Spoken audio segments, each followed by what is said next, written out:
Word on the street is that Tupac's stepbrother, Mopreme Shakur, received a phone call from Diddy back in 2008 regarding the death of the late rapper. Now, Mopreme recently revealed, Puff called me back in the day. He was like, I just want you to know, I ain't have nothing to do with your brother's murder. I know who you are, but we never met. And I just want to call you man to man and let you know that I have nothing to do with your brother's death. All right. Wow. What are your thoughts on Mopreme releasing this information, Q?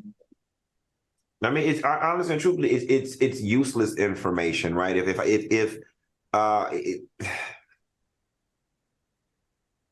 This was my fear with the resurrection of this Tupac and Biggie stuff. It's almost as if y'all are ripping the Band-Aid off of an old wound that the hip hop community has kind of moved on from. And it's bothersome to me. I said this when the Chief Keef guy, or not Chief Keef, Keef PD guy, first got arrested. Like, if this is not going to lead to a conviction and a conclusion to this big mystery of who killed Tupac and Biggie, do not drag the people through all of this. And now we've got to relive all of this trauma. And every week, now we got to hear about old beeper messages and old two-way pager messages and old taxi cab drivers got stories.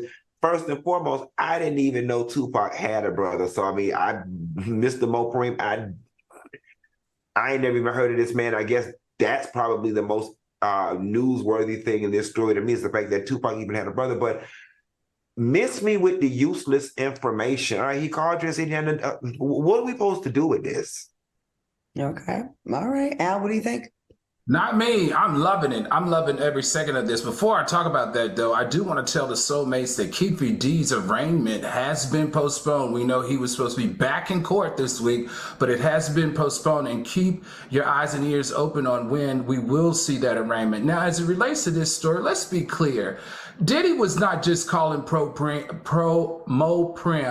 or Prime or whatever, I'll butcher her name, because he wanted to clear his name or let him know. He called him because an article in the LA Times at that time was coming out alleging that P. Diddy was in fact involved. And what's so fascinating to me, it appears that this time around, which is what's so exciting to me, everyone is not being as quiet as they have been in the past, including what we all know, 50 Cent has been pointing the finger or suggesting that definitely Diddy had something to do with it. And what's even more interesting to me is that Diddy has been super quiet during all of this as of recent. And we know that Diddy's online. We know that Diddy is in tune with what the media is saying. And we know that Diddy, his family, his kids, his mother, all understand what this really means. But I can't wait until Diddy steps forward, and I'm expecting it to come in the next couple of days and say and tell us and put this all to bed that once and for all, you had nothing to do with the death of Tupac. I think the phone call is relevant because I feel like it gives an alibi. Like, why would you just call someone that you don't know? You're not cool with them. Y'all ain't friends. You've never met. Hey, man, just so you know, I had nothing to do with this. It just feels like you're laying, like when someone's about to cheat or whatever. Oh, I'm going to my cousin's house. Okay, go to your cousin's house then. I don't know. We'll see.